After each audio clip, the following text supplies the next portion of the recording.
Myntri katanat kakot kakya jong kejela uba AL hack rengkat ba Myntri uba kemi ya katanat fisheries uba coming one embon hakala asing beli jong kata yau kila let jurip ya ka Shangpung Primary Health Center kabadan hakasnong Shangpung bat kila penbena ban Kyntiew Kyrdan no ya kani kejaka sumar syaka community health center kenang bakan la ban ai kejing syakri ka bakam janai ki ba jong kathan Hagani kejing jurep jogi ni Myntri ledon lang DHSMI Dr. Amanwar District Medical Health Officer ke West Jante Hills bat kiwe bat hadian kani ke penlong ya kejing lang bat kibor peniat jogi ni kejaka sumar lembat kinong yalam snong. Hagani kejing lang kinong peniat jong ke PHC bat kinong yalam snong kila pensengau hakmat Myntri ya kejing kibakan ni kejaka ajing sumar kamat namar badan tangwe doktor kajing bam treka mo generator bat kiwe ke balapan deko kam ajing sumar ya kibapang basitom. Katkum kejing itu uba coming one embon loong ba kani ke PHC ke ajing syakri ya palat laipo hajar ngut kipat ba kentup lang ya kisnong kebenan marjan ki bahap haki pat ki PHC. Uloong badai halor kani kenong rem bagladon kam hadu kata-kata ban Kyntiew Kyrdan no kani ke PHC syaka CHC bat bantung syuk ki doktor ki nurse bat kinong tray kenang bagi pat ba kani yo kejing syakri ke bapaka.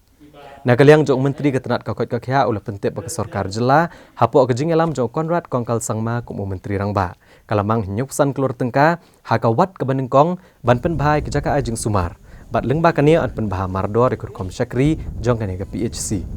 uloong ba ketenat kakot kakya kan se trelang bat uba coming one embon ban peniat cekmat gikam gejam na kebenta ban Kyntiew Kyrdan no ya ka Shangpung PHC syaka CHC Badru ban penbiang no gijing don kam jangan ni kejaka ajing sumar kat bakat tenat kampat pendep ikam behedai bat kejing Kyntiew Kyrdan. Ti hajing dei kumbalong manta nganak pospong sa iwan hang ni iba i doktor hang ni marwe inum la dan kam bini somo doktor. Ti nang kata immediately ngar kwesifi ba fisno bhaban penyo doktor ngi si we hang ni nang bagani gijing skri jong ni PCN kat bempatlong si isi kan kambha chu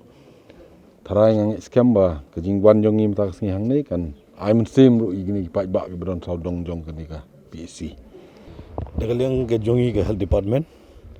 min hapen kre de pen bit pen biang ki don kam baro kum ki jaka ki baru ka ban ai pa ki we de formalities dagam da kum no ban upgrade yang ne ke PCN CHC te kata ka health engineering wing kan sawan bende ke survey ke bat ke ki he jong sinom bagi in charge jong doktor ang ni bat di nesu ya ke wadon kaman ne te nagaleng jonga bat i local mli ngin ya trebe khmat bat urlong ya ni jing tmu ba jing kwa jong pai ba babun nang benda ban upgrade ya ni ke PC se CHC ki pot kita ki la jingarap ke pin ai support ya ni ka PHC kat bagadang ai sakri pai ba what ya kita ki ba mdei ne ni ka jakaro benda ngidon ni ka scheme ima on kita strengthening of the health system ega ba honorable chief minister jungi ula ka sanction egini gisngi but egini ngine bekat bangila egini existing infrastructure bangidon when upgrade yaki to the level of CHC hi nang ta de kini ki existing infrastructure kini ki existing jong ki facilities bangidon bangin kam upgrade yaki but hagaju ko poru yakin upgrade ru yaki manpower naga existing manpower to di CHC manpower ka bangila bande kade kat pade haging sanction ki manpower pade ka song bet hi naga finance department ban sanction ngi naga liang jongi bande ka upgradation kat kum kani ka capacity jong ka health strengthening system in le ka ta immediately badon kam